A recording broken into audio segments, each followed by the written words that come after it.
So I was going through my mail the other day and bill, but then something slipped out of my stack. A small note printed on a scrap piece of pink paper.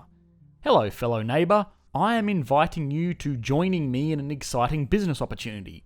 All training will be provided and you will be able to work from home. This is very time sensitive. Please contact Coco at this number for more information. Oh boy, I thought. This is the opportunity I have been waiting for. Here I come, Warren Buffett. I can't believe I've been working like a schmuck all these years. So, like the very intelligent person I am, with nothing better to do with my time, I called the number and agreed to meet for coffee. A date was set and I met Coco at a coffee shop, only to be greeted by a 2-hour-long presentation on Herbivon. Wait a second, this isn't the next Google. This is a multi-level marketing business.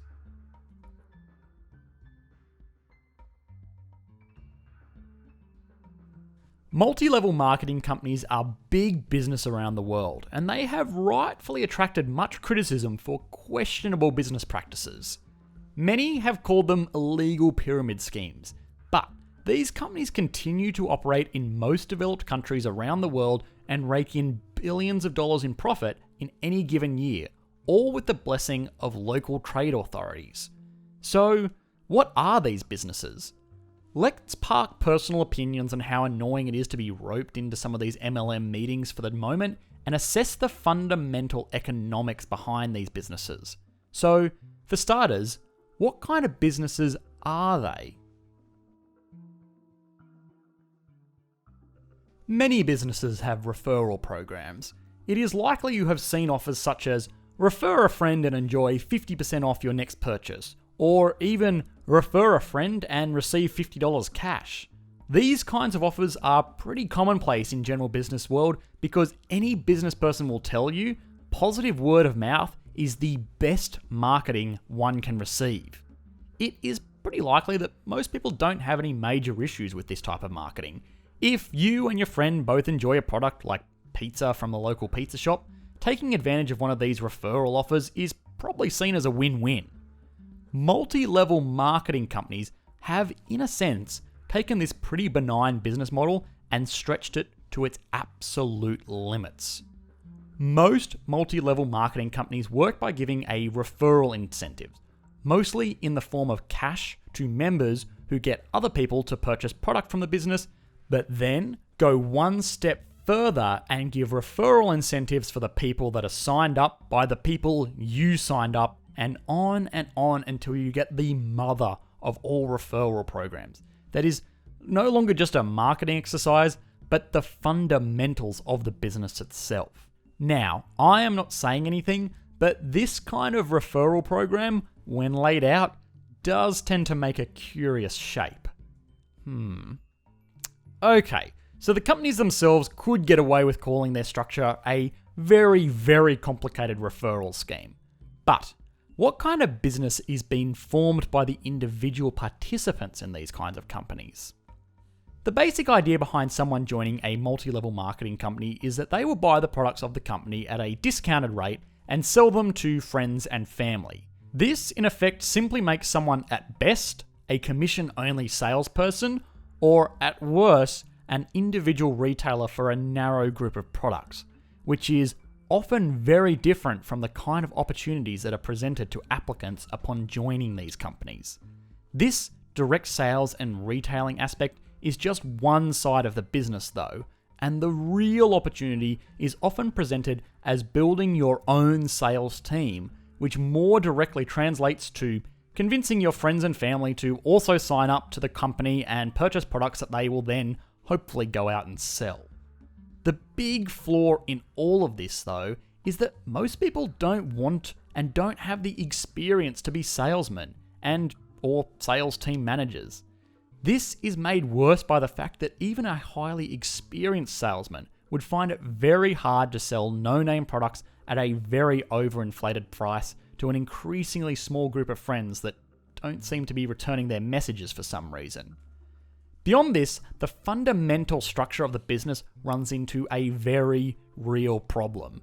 Most multi-level marketing companies will note that if you sign up 4 friends and they sign up 4 friends, you will very quickly build a strong team so that you won't have to worry about going out and selling products door to door or friend to friend anymore. That all sounds great, but with that model, you only have to repeat that cycle 17 times before you run out of people on Earth, making the foundation of this whole business a little shaky. Now, a common rebuttal from pundits of these businesses is that when you go into business, there is always risks involved. Successful spokespeople will often point out that these kinds of companies give people the opportunity to go into business for themselves for only the few $100s it costs to sign up and purchase inventory of product, as opposed to the tens of thousands of dollars it can cost to start a regular business of your own. Now, on paper, this actually sounds pretty reasonable. Compared to starting your own business, even the most expensive multi-level marketing companies represent a lot smaller investment up front. This all starts to fall apart though when you consider that, first off, not everyone really wants to go into business for themselves, and even if they did, it is likely that they don't want to go into business selling whatever specific product that they will be forced to sell here, be it essential oils or vitamins or skincare products, or anything else the multi-level marketing company might deal in. The second factor is the likelihood of success. Now, most businesses fail. It is a hard truth of the business world that only about 40% of new businesses ever end up making any money. And this statistic is even worse for people starting a business for the first time.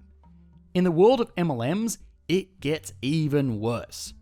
Fortunately, for our research purposes, multi-level marketing companies are obligated to release an income disclosure statement every year.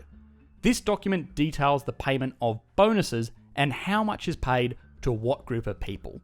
This breakdown of bonuses is of course different for every company, but the average from the top 10 multi-level marketing companies reveals that only about 30% of active members in a multi-level marketing company get paid anything at all, of which only about 12% make more than $1,000 a year, 2% make more than minimum full-time wage, and a few dozen make more than $100,000 in income in a company that could have hundreds of thousands of members. This income is before even factoring in the cost of products that members are likely required to buy to maintain their bonus payments, meaning it is likely that these income figures are overly optimistic. But let's say we ignore all of that and assume that you will start the most successful multi-level marketing business in the world. The most successful member of any of these companies worldwide is hard to pinpoint, and it does change frequently given the fundamental sales-based nature of these businesses. But by best estimate, the title belongs to this lady here, Holly Chen. Holly Chen is a member of the Amway Corporation, one of the oldest and currently the largest multi-level marketing company in the world. From information gathered about her, it notes that she was one of the first members of Amway when it opened up shop in China. Today, China is the single biggest market for multi-level marketing companies worldwide, and Holly Chen was in the right place at the right time to ride the wave of this growth from the top of the business that she has today. Her annual income is calculated to be around $8 million a year based on the bonus structure of Amway.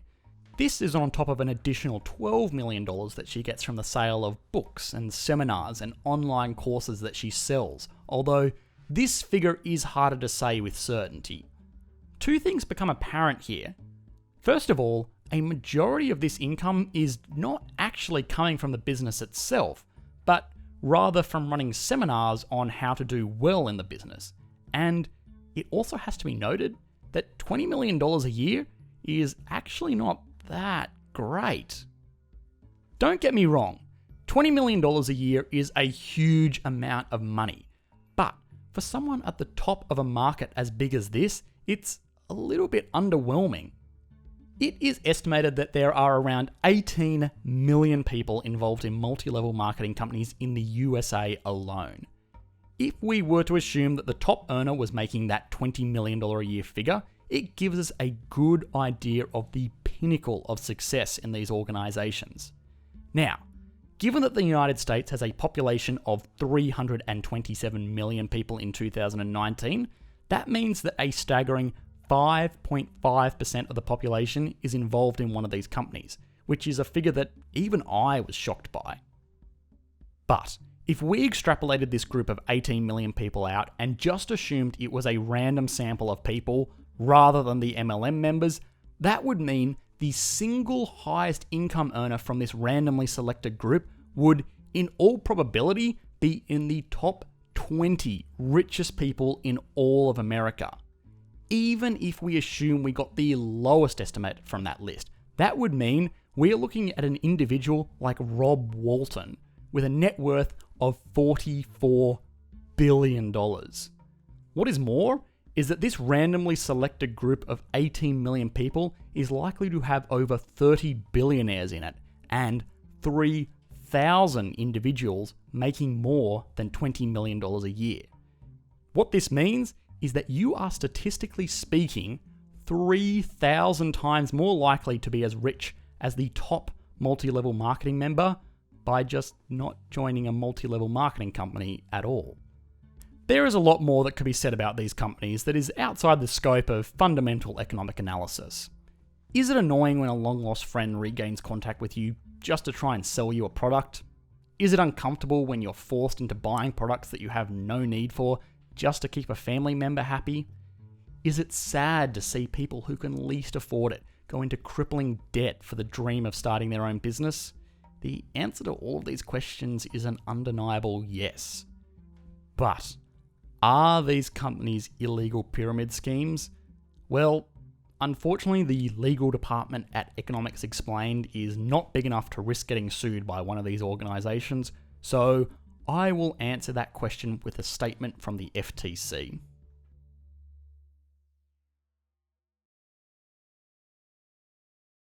Hi guys, I hope you enjoyed this video. As always, if you have any questions, I do my best to reply to every comment in the comments section. Otherwise, if you did enjoy, please consider liking and subscribing. Thanks.